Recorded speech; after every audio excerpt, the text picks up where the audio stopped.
One of the things a coach wants to do is unpack the resistance to full self-expression. In our resistance, we could also call that our fears, is a lot of information. We don't want to just push past resistance. No good can come of two people trying to be heard when they're both triggered, because they're not able to hear, they just want to be heard. Whenever you get triggered, I think that means we need to go back and go, hey, buddy, and hold him like a much-loved child. It's like reclaiming a part that didn't feel safe.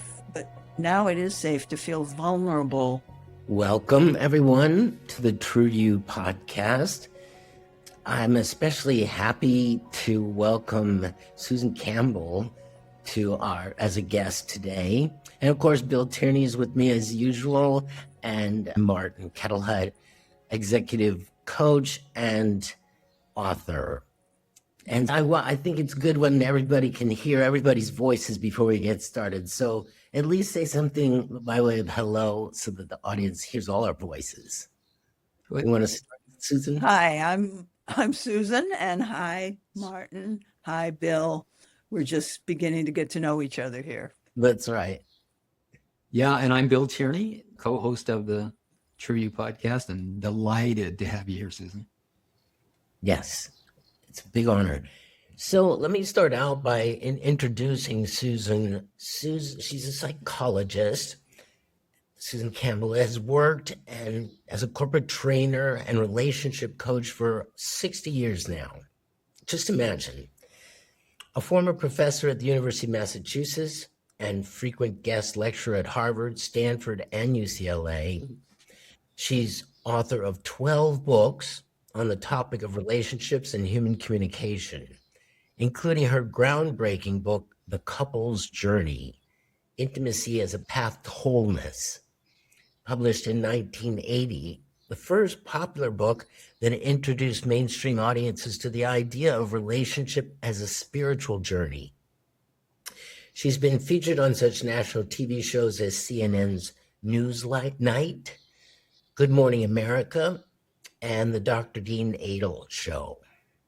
She's currently a relationship coach, speaker, workshop leader, and trainer of professional coaches. So it's quite an honor to have you with us, Susan. Thank you, Martin. Yeah, one of the things that we're interested in is actually having you coach us to witness some of your latest learning and to really get into the practices that have been effective and useful and interesting to you. I'm not sure how to get into that, though. What do you think? Can you think when you think right now of your recent life, is there something that's coming up right now that just feels like troublesome, or like you didn't speak what you really meant to speak, or you got a response from somebody that you wish you hadn't got, kind of thing? Yeah. You wanted something that you couldn't get. So we can start with whatever is there for you, and then I'll guide you to look more deeply into that. Because the first piece of work that I always want to do with somebody is get you into your present felt experience. Yeah. Really get intimate with yourself around that. So that'll be what I'm working toward. So start with anything that's like a memory or a feeling or a question in your head. Something like that. Okay. And Bill, you're welcome to jump in here too. Yes, I'm thinking of some things as well. Do you have an idea, Marty? Not just yet. Okay. But I do have one, and I'll just say that it feels a little dangerous to talk about it, especially given we're recording it, and yet I'm willing. Yeah. Thanks for your bravery. And just maybe, Bill, thank you first for volunteering. And then when you say dangerous, what do you notice in your body? A tightening in my belly, busy thinking. Let's unpack some of the busy thinking. If you just step back, breathe a little bit, and witness some of the words going in your head right now. I mean, we call it in your head, but wherever thoughts reside. Wherever thoughts are. Yeah. What's going on? Do you want to hear those thoughts? Yeah. What are some of the? So there's quotes of your actual self-talk. Quotes, and I quote, "I'm afraid that if I talk about this, the person that is involved will know I'm talking about them and they're going to be offended." Just feel the feelings along with that. That's a fear story. And I like to help people go a little further into that. That's a fear story. And you might have some associations. Has this ever happened to you before when you've gotten caught about somebody and it turned out badly? Oh yeah, definitely. Do you want to hear about that or no? Yeah, but if you can bring back the actual memory, I think this would be a useful thing. Yeah. Because just to explain to the audience, one of the things a coach wants to do is unpack the resistance to full self-expression. So when Bill said dangerous, I hopped on that because there's some resistance there. And in our resistance, we could also call that our fears, is a lot of information. Yeah. So we don't want to just push past resistance, skip over resistance. Right. So we've got a memory of something that kind of did turn out to be, in your mind, dangerous. Yeah, it was painful.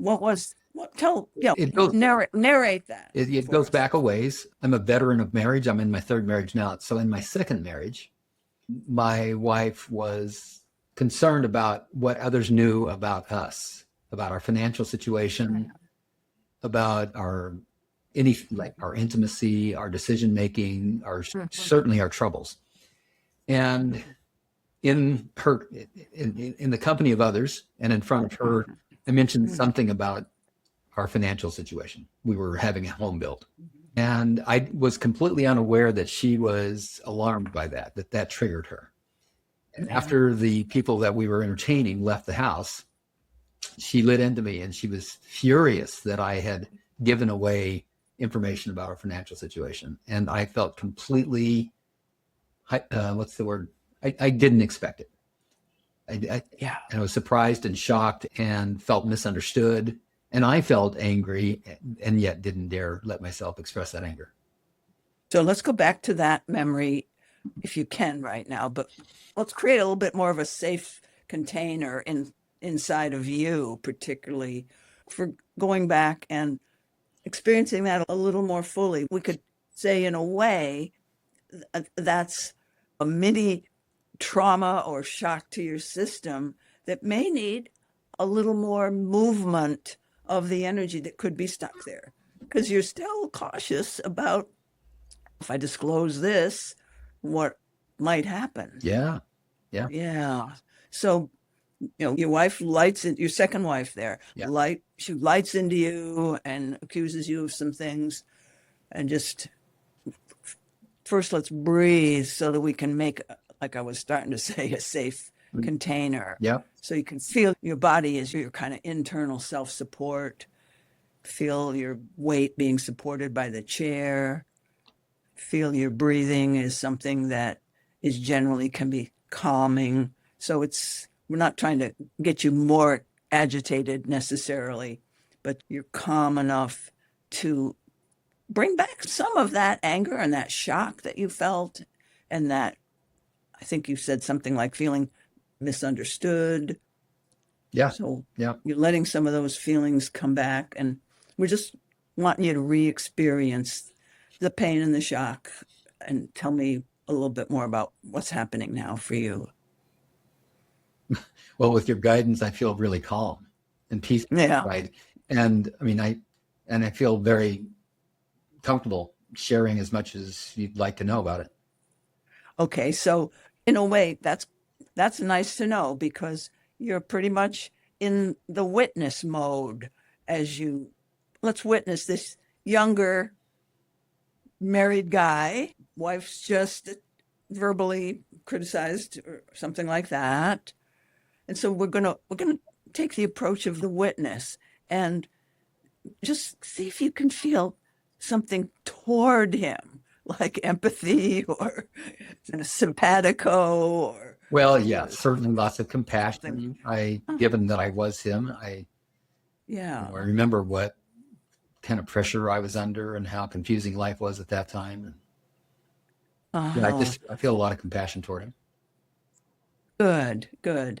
So in a way, we're having two sources of feeling right now: the compassion of the witness, but also you just brought back some of the tough times, some of the pressures you were feeling at that age. That's right. How many years ago was this approximately, would you say? I have to do math.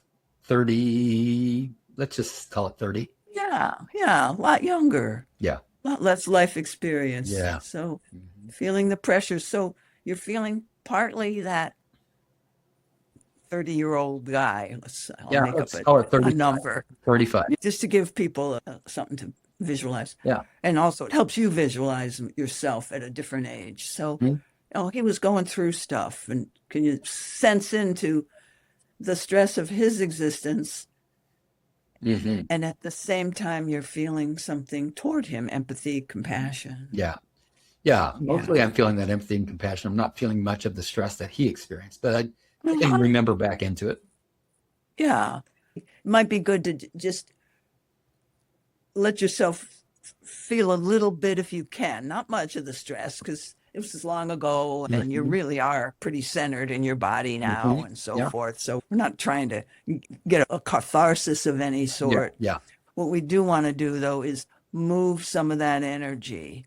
Is there anything that that younger guy needs from, like, I'll say the older Bill, the wiser Bill? Any words or feelings or anything that can come there for you? Just being aware that you have this younger self that maybe is a little bit tender around how much should I disclose in public.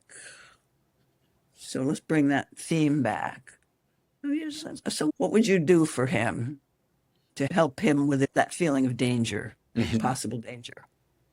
I think the first thing I'd want to do is validate that what he's feeling that makes sense given the circumstances. Yeah.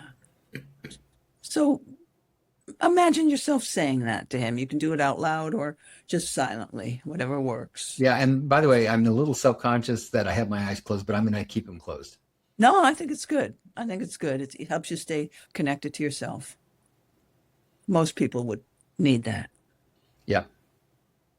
Please ask me for the last. So you're going to validate his experience either Yeah. verbally or just silently, and just let me know.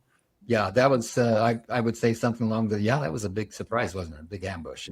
And Yeah. not surprising that you're feeling a little bit shocked and alarmed and panicked right now. Yeah. Okay. You're being like a good coach now, is what I'm thinking. And I believe we all have an inner coach, Mhm. an inner wise voice. So keep with that.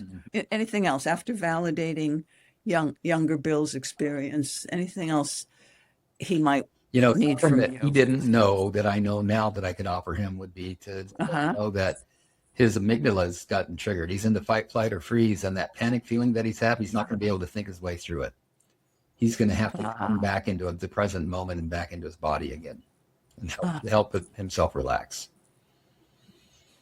So maybe now that you're aware of that, if you had that whole thing to do over in that moment when I think you said you were ambushed, Yeah. what might you do differently with the help of your inner coach? Maybe figure that out. A couple things. One, when things are back to calm again between my wife and I would negotiate a pre-agreement that when I get hijacked internally like that, that it's okay for me to leave and go find my safe space again before I come back into it. Mm-hmm. Yeah. So you'd try to get, once things were calm between you and she, you would try to get an agreement that if you are both triggered, because she was triggered too, I'm pretty sure, sure. right? Yes. She was really triggered. And then that triggered you. That's the way it worked. And no good. So now I'm making a teaching point here. No good can come of two people trying to be heard when they're both triggered. No. Because they're not able to hear. They just want to be heard. I can validate that, Susan, being married 3 times. Yeah. Yeah. You're a veteran, as you said. Yeah. So imagine yourself being able to just stop what's going on. Could you even imagine, let's say, going back and stopping what's going on and saying, and being present enough to realize, let's say you had that agreement, being present enough to realize you needed to take some safe space for yourself before continuing with the talk? I can imagine it. Yeah. Can you imagine what might you have said if you could Well, bring your wiser self to bear on that situation? the wiser self equipped with all the lessons learned and all the skills that I have now. Yeah. So Yeah, if I'd I knew say- then what I might just say something like, wow, what I'm experiencing inside right now is a lot of chaos and upset. And I really need to take that space right now to come back to calm again before we continue this conversation. Okay. So just notice how you feel saying that, even all these years later. How's that feel in your body? I remain calm in my body. You have some emotions? Any emotions? Fear. Uh-huh. Yeah. Even Yeah. that seems scary, knowing how reactive she was to everything. Yeah. Personally, she took everything. How she Yeah. could be so toxic and go into attack mode. Yeah. And what you're bringing up here too is whenever you say anything in an intimate context like that, you don't know how the other person's going to react. I sure think I knew it. The 35-year-old me certainly had enough experiences with her that could accurately predict how she was going to react. Except when you were disclosing that stuff about your finances in the social situation. That I wasn't prepared. You missed it there. Because we do. We're just being ourselves. Right. Innocently. And then you get surprised. And I've really learned it feel it. wasn't safe in that marriage to do that, to just be Yeah. me and be relaxed. So there's a guy in there, an younger version of yourself, maybe obsolete now, given you have a different partner and a new life, who carries that fear of having a bad reaction to what you say. Sure does. Yeah. Even with my very kind-hearted and loving, gentle wife, you're still there. Sure. So let's call that your tender part, Mm-hmm. because I think most of us have some vulnerable tender part like that could actually run our lives if we weren't careful. But of course, you make your living doing truth telling and so forth. So you're on a path. Yeah. But it could actually, for some people who had that experience that you had, would make them extremely inhibited to speak anything that was at all risky. Now, Right. but let's honor the growth you've had, but also there's that tender part still in there. Yeah. Who still gets surprised and did recently in this experience that I thought of. Yeah. Now, I don't know if you want to go to that experience now and process that, but we've done a piece Yeah. here where if I was going to close it now, I would just have you feel your connection with that tender part and bring some more compassion to him. Yeah. And you're, in a sense, owning that there is some tenderness still afoot Mm-hmm. in your Yeah. He's still with me. makeup. Yeah. Yeah. And how do you feel owning that he's still with you? Oh, I feel good about it. I feel good knowing I've known that. I've been aware of that when this thing that I'm thinking of happened last week. Yeah. That became very clear. Yeah. Would you like to go further with the thing that happened last week? Well, sure. It's up to you. I can just say that it was in a partnership context where I thought that we were both clear on our roles and our intentions, and I was being unguarded, relaxed, and delivering information that I was consciously aware that it could and has landed. This kind of information, this feedback, can land as a criticism and right, a surprising, like a defensive reaction.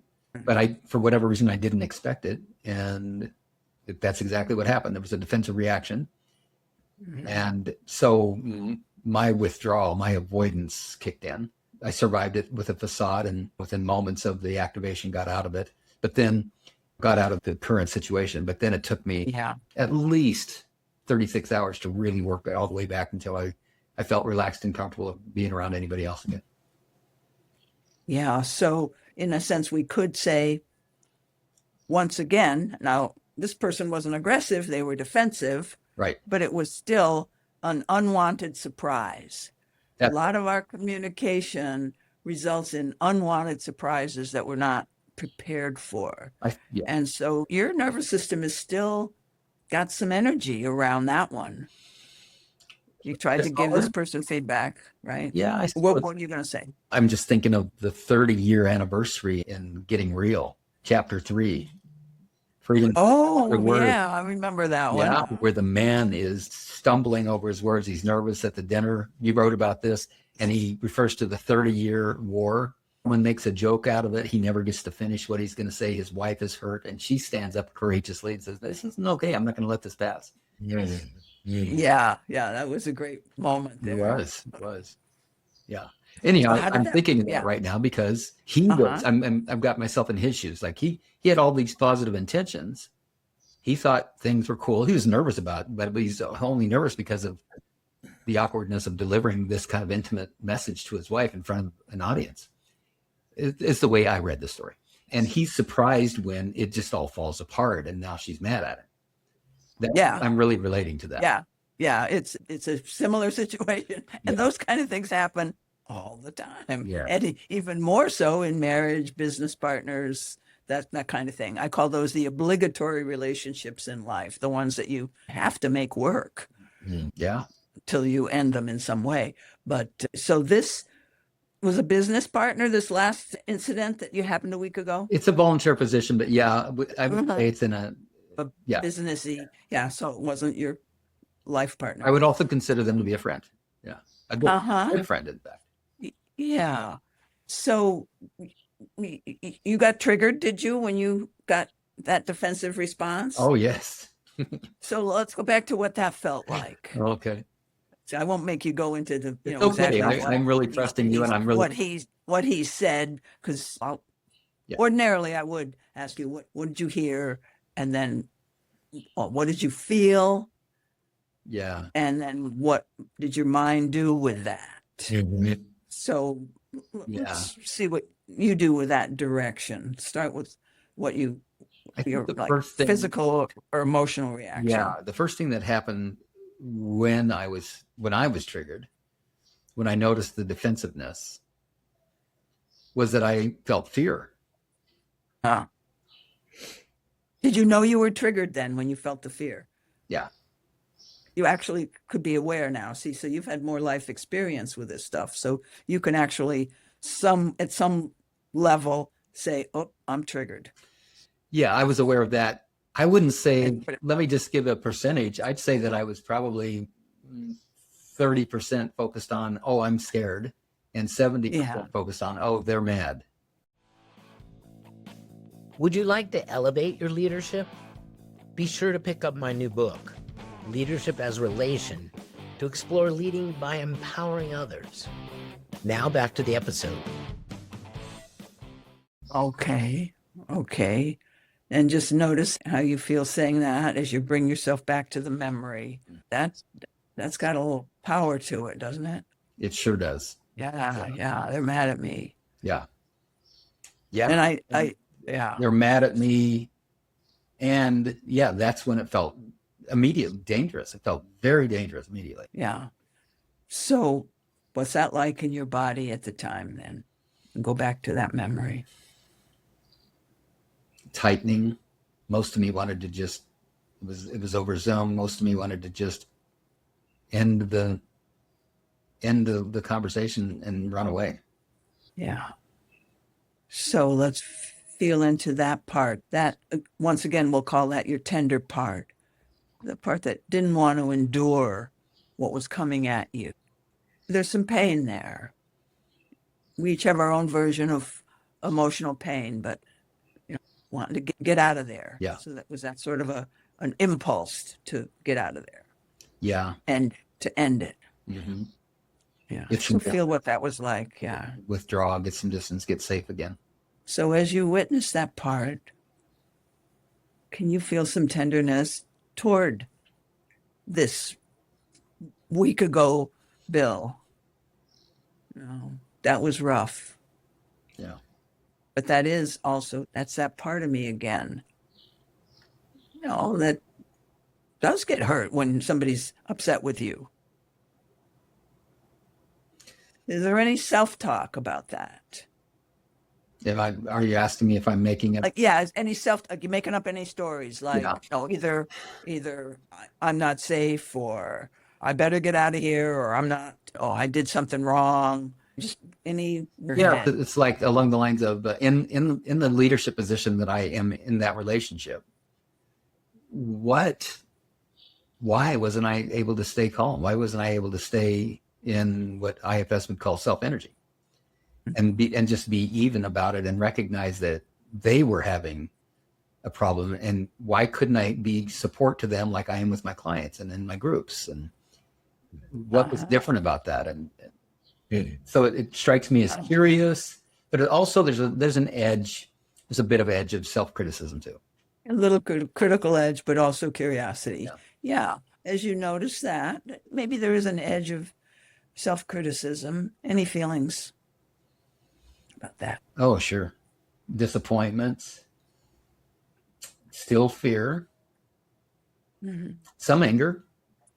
Yeah, at the unfairness of it, to be anger at being misunderstood, anger at being treated in a manner that reflected an unfair assumption, and to have it justified based on something that wasn't accurate felt so unfair. Yeah. So there's a part of you that's sensitive to being, like, we could call it unjustly accused, misunderstood. Yeah, absolutely. Not appreciated for my intentions, my actual authentic positive intentions. It's not like I was pretending to be professional and nice. I felt like I was being very professional, and there was not nice, but I also felt like I was being kind and also, even though I was recognized that there was the possibility that they might be defensive and offended by the feedback, we were there for that reason, to give feedback so that they could improve. And I trusted them to be able to take it. And so the anger also comes from, I trusted you. And now Yeah. Okay, you got quite a few reasons to be shocked by that. Yeah. And so and that feeling right there of anger, shock, I didn't do anything wrong. That's what I'm reading into it. Yeah. I did it all pretty impeccably. And there was no I malice. got a bad response. Exactly. Yeah. There is So that. feeling The that, little boy would say, yeah, it's not my fault. I didn't mean to. But the full grown man would say, there was no malice intended here. yeah. But let's go back to the little boy now. When in your young time has this been a relevant issue for you? Yeah. Because that's the part that really needs some compassion and some movement of those feelings. Yeah, that 35-year-old we visited in my second marriage was influenced by a much younger version of myself that was brutally mistreated as a young child, physically and emotionally abused and neglected and misunderstood and blamed and treated unfairly. Yeah. And that's a lot of pain to let in. I know you're just using labels right now, but let's go into that a bit, Bill, which means first coming back in touch with that calm witness that can feel compassion for this young guy who was abused. So breathing, feeling the chair holding you, and then voluntarily bringing back. So it's not like you're triggered by some relationship that, all of a sudden you're overtaken by some of those feelings of being abused unjustly. You're now voluntarily going back to something not too vivid, but just that general feeling that you had a lot as a child. Yeah. You know, danger around every corner type of feeling, something like that. Yeah. Yeah.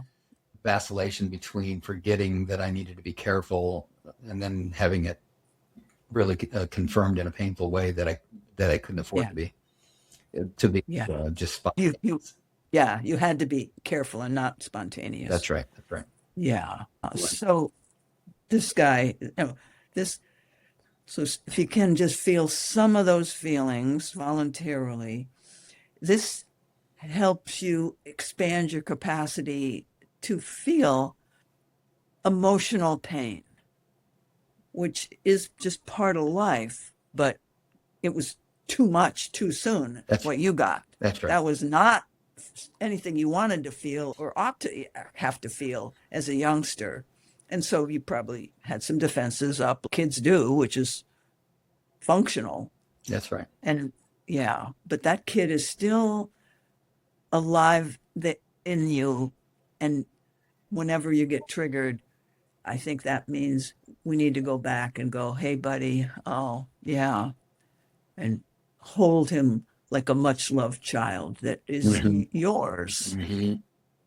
No, it's just, you just dip into it. Each time we get triggered, dip back into that place that was neglected and abandoned by you, and rightly during those years, but now you can let him join your wholeness. It's like reclaiming a part that didn't feel safe. But now it is safe to feel vulnerable before you speak something where you don't know what's going to come back at you. And you already have got that. You already were able to bring that vulnerability into the moment and not just act, okay, I'm just going to be spontaneous. So bringing those inner child tender parts actually gives depth and dimension to our present personality. And I get that you've already integrated a lot of that, but it's still tender, isn't it? It is. It is. And I feel it. I feel tears behind my eyes, because we're all connected. Your little boy is everybody's little boy in some way. Yeah. Not exactly the same story, but there's something tender in us. I love what you said there about bringing him into the wholeness of who I am. And what I love about that is that word whole is where heal comes from. Heal is returning to wholeness. Yes. Yeah. Thank you for picking up on that and bringing it to everybody's attention. Yeah. So we're coming out of this and we're feeling a little more tender, all of us who are witnessing you right now. Yeah. And that's not a bad thing. I know. That's why I do this work. It enhances my aliveness and my connection with human beings. Susan, thank you so much. What a great idea to have me work with you. Yeah. And thank you for revealing so much there, Bill. That made all the difference. And I'll just say that if the person that I was concerned about revealing this about is listening and has some stuff up, I trust that I do trust them, that they know what to do with the thing, with what might get activated in them. And I would invite them to have a conversation with me about it. How do you feel saying that? Courageous. And I feel strong. There's a little fear underneath there, right? There's a little fear under there. You've integrated that now. You've integrated your courage and your fear, and it comes across. And these aren't the words that you used, but the language that you were using helped me to affirm that really doing this kind of work, and the reason I've been doing it for so many years, is because by doing it, I increase my capacity to be with what's uncomfortable and previously was overwhelming. That's exactly the words that I would like to have said. Thank you. Well, you said them. They got into me. Your words I said them somehow, exactly that. Yeah. The sales pitch for everybody. Expand your capacity to experience life to the fullest, and to also not be afraid of taking risks, because even if it turns out badly, you've got some place to go within yourself that's going to be mighty useful to your healing and integration, making yourself a bigger person from all those times that things don't turn out well. And we've all really a lot of value in working with the feelings about disappointment and anger and all of those reactions. Thank you. That was such a generous offering that you just gave me. I just so appreciate it. Thank you. And Marty, thanks for the idea. Yeah. Can I just reflect a little bit and maybe ask a question? It's very clear, and I just want to just reflect this for all the listeners, this slowing it down. Slow it down. Like we went through on eggshells or layers of the onion. Right? Yeah. And that's what it takes. It takes really just getting willing to wait, hang on, let's investigate every part of this, every energy that you're feeling. I think we live in a society that wants to speed ahead that we miss all this richness and all this healing, ultimately, this wholeness that is there. And if we would just slow down. And so then secondly, you use the word witness, which is, I like that word. That's the word that we use in my spiritual tradition for that I don't want to call it a part. It's like an underlying who we are. Yeah. We can step back into, metaphorically speaking, to see all of this, to be with all of this so that the healing can happen, or so that the recognition can come. And that takes slowing down to, and at the same time, here's where my question comes in. When you first asked us to reflect, what recently communication had been, I would call it incomplete, right? I try I work very hard at it, and I am really committed because I much prefer the feeling of completing things. I don't like to have stuff hanging out that hasn't been resolved. And so I'm very diligent about it. But when you first asked the question, a relationship came to mind immediately. And I hesitated because it's not a recent thing. It's a friend where we've fallen out. And it happened 2-ish years ago. And then as you continued, I was like searching for what's more recent. What could I bring up that's more recent? And that just kept pressing itself forward. And so I just want to relate this also to, as you were coaching Bill, I was thinking about sometimes it's because I work with people, they're sitting in a corporate office. They've only got an hour that they've let people know, don't disturb me, so that they can get some coaching. And they're very reluctant to slow it down. Yeah. Create the space for the witness to arrive and to really go deep into things. They want something quick. And this friend of mine also, I apologized I did something. I lost my temper with him. And I apologized, and it didn't work. Like he said, it's going to take me a while. And, and I understood, I gave him space, and then we came back to it. And I said, you know what, if we wanted, we could heal this right now. And so my question is about what to do with this fast, and people needing more time, not wanting to be confronted in the moment because they got to get back to work, or this friend of mine. So do you see where I'm coming from? Yeah. Well, there's a difference. There's you wanting, at least in this moment, and let's say that same person is like with your ex-friend, we'll call him, in a way. You want more of something, but I don't know if it's a he or a she. I think it's a he, and his name is Bill. Yeah. And he isn't It's- ready. So this is a whole other dimension of our work. And I would call that some way of holding and honoring that we have different rhythms and paces. Mhm.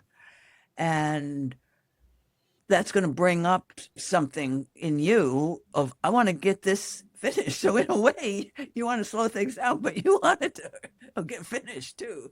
That's right. That's right. So he has a somewhat different pace than you. That doesn't mean though that you can't knock on the door every now and then, your friend, and what you're feeling. Mm. I heard you say a minute ago, we could just handle this. Now, I wouldn't recommend saying that to him. I don't know if you did or not. It was, no, those weren't the words, but it might have felt like that to him. It felt like that. More revealing of how vulnerable you are, how the pain that you feel, not having him in the way you did before, not having the relationship you had. Just being as transparent as you can about you. But there's a phrase that I use in the Getting Real work, is staying on your own side of the net. When you start, and also relating versus controlling. When you start coaching another person like a cheerleader, you can do it, let's do it. That isn't often, sometimes I should say, that isn't experienced the way you mean it. Right. The best thing you can do when there's a real, I call it an honest difference. There are some times when you should put pressure on somebody and so forth, but let's just, for purposes here, this is an honest difference. He really apparently isn't ready, but maybe if you showed up just a little more spacious yourself, this energy, Yeah. I want to show you what's inside of me. And you might experience that as pressure. And at the same time, I'm doing my best not to put pressure on you, respect your timing. And our friendship was so important to me, and I really miss it. The normal things you would say in your position. Being careful about cheerleading. And as far as the executives, you might have to get above the level of the problem. Okay, so I'd like to serve you better, and my way of serving you would be, could we move a little more slowly so we could pause and feel each thing that you're saying here? Because words just don't, words aren't the trick here. They're not the answer. It's what's beneath the words that we can somehow find a way to reach each other here, you and your client. And you've given him maybe you've already given him the sales pitch for why slow is better, but and maybe he's still, because he's in a corporate structure, where get it done fast and so forth. That's their norms, and then there's your norms. You get above the level of the problem and you go, Joe, I've got this job to do and you've got this job to do, and we seem to be maybe in a little bit of a tug of war here. Have you noticed that? And what's that feel like to you? This doesn't work, but if you join and witness, and same thing with a married couple or yourself as a married couple, we're doing this. Let's step outside and take a look at what we're doing. Gotcha. Then we can bring more awareness, more real self-awareness to the issue. Problem solve together too. Like, first acknowledge each other's reality. Right. Got it. That's great. So let's witness what's going on between us. Yeah, the good old witness again. To use It's that a very word. high skill. Some people can't go there, but some of us can. And we can, just by having the concept, I think some of our listeners could begin to develop that. Yeah, I like that. There's always a bigger picture. Yeah, good point. Back. Isn't that why we go to I go to church every Sunday, to pull back and witness as much of what this really means, and so that when we come back into context, we can do so effectively. Susan, my current wife, and I got into a little bit of trouble last summer with each other. There had been some tension building. We took a trip across the state to Seattle and spent 5 days there to celebrate our 13th anniversary. And while we were there, the tension built to an unbearable state. And It's about a 4.5 hour drive from Seattle back to Spokane. Once we left the intensity of the Seattle traffic area, which contributed a lot to this tension, to really pushing it up between us, that's exactly what we did. We stepped back away from the experience and said, and then started out with one of us acknowledging, well, that was really tense. There was a lot of tension between us. Great. There was a release of emotion around that. Yeah. And then once that was acknowledged, we began to talk about, let's talk about what happened. What did you experience? Here's what I experienced. And then we were still talking as we pulled into the driveway 4.5 hours later. That's great. That's a good teaching story, Bill. But you got yourself a little break. Things were heated. And then because of the traffic, I guess you needed a bit of a break. That's what I'm calling it. You didn't stay engaged in that topic. And then after a few minutes, or maybe an hour, you both go, wow, that sucked. Right. There might have, that was tough. There may have been other opportunities to just step into witness in that way. We were staying at a nice Airbnb and we had time together there, but instead there was tension. And like my old survival mechanism of withdrawing took over, and I'm watching Netflix and on my computer and kind of avoiding her. And then that just builds up and that adds to the tension. But yeah, that break came when we were out of the main traffic. And now we could flow and not be so concerned about whether or not we were going to get a ticket or make the wrong turn or miss our turn or something like that. And then it gave us an opportunity. And by the way, that was back in August. It is February now. So we haven't missed a Sunday since then because we made an agreement. The agreement was that we would connect every Sunday on 6 prompts that we would answer for ourselves and then share our answers to. And it's been great. It's been fantastic. We haven't gone back to that old tension that we were experiencing. What are some of the prompts for our listeners here? Yeah, I did mention this in another episode, but the first one is you did. What's alive inside? Yeah. And that can have to do directly with the relationship or just anything that's going on. That's a good one. What feels scary to talk about? What needs to be said that hasn't been said? What feels unresolved? And then we just go into kind of now let's connect. What's your week look like? And how did this past go? And how are we doing on the commitments that we've made to each other? Beautiful, Bill. If every couple did that kind of thing, had a clearing ritual once a week, and I recommend this to all my clients, and I have various clearing rituals spelled out in my books, they wouldn't need me. Really, I'd be almost out of a job. I wanted, at least for couples, it's couples, and I even recommend it to families doing a similar ritual like that. As soon as the kids get to be verbal, kids love to see their parents be transparent and out of their role. Yeah, exactly. Susan, I've got a personal question for you. What are you experiencing? What's happening? What's alive inside right now for you in this moment? I have to pee.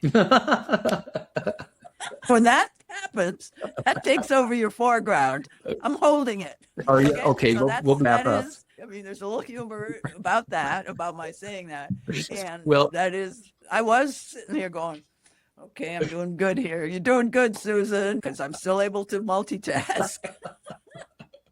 Well, that was great.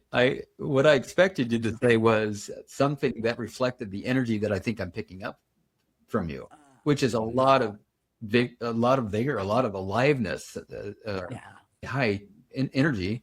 And I suspect that if that's accurate, is that accurate?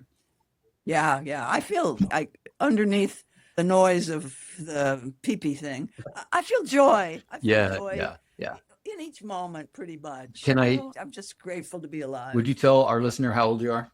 Listeners? I'm 84. I'll be 85 in a couple of months. And I want to be just like you at your age. I'll be 71 next month. I want to have the energy that you have when I'm 84 and 85. And I have a theory that the way to have that kind of energy is to do what you love. Yeah, and telling the truth. That's right. I kid about that because that's my brand and so forth. So that's the secret to my vitality. We are going to be merciful. Keep that energy moving. I mean, we did talk about moving energy. That's right. Today. That's right. And then the clearing ritual that you and your wife have, beautiful. Yeah. Keeps that energy moving. Before you go pee, Please tell the listener how to engage with you. Where would you send them? What would you invite them to do? I have a Substack blog. Some people know what Substack is, but it's like my newsletter. But I put out a couple of blogs a month. And at the end of all my blogs, I post my upcoming events. So I have a weekend workshop, an in-person workshop at my house coming up in May. And I have honesty salons that are on Zoom ongoing. They're small groups. And I have a private practice. Those are the ways to connect with me. And also I have a website, susancampbell.com. But if you go to Substack, search for Getting Real with Susan Campbell. That's the title of my book. Wonderful. That's the title of the Substack blog. Thank you so much for joining us, Susan. Really enjoyed this and so appreciate what you did with me. And the whole career, all those books, all those people, it's such a gift that you are to the world. Thank you. Thanks. Thank you, Susan. It was really nourishing to me being with you two. Thank you. We appreciate who you are, that you would be listening to this podcast, and want to acknowledge all those parts of you that yearn for the experience of the true you. If you like this episode, click like, share it with others, and be sure to subscribe. Listen again next week for the newest episode. Check show notes for a transcript and a link to resources, including a link to let us know if you'd like to be a guest on our podcast. Thank you for listening and going on this journey with us back to the true you.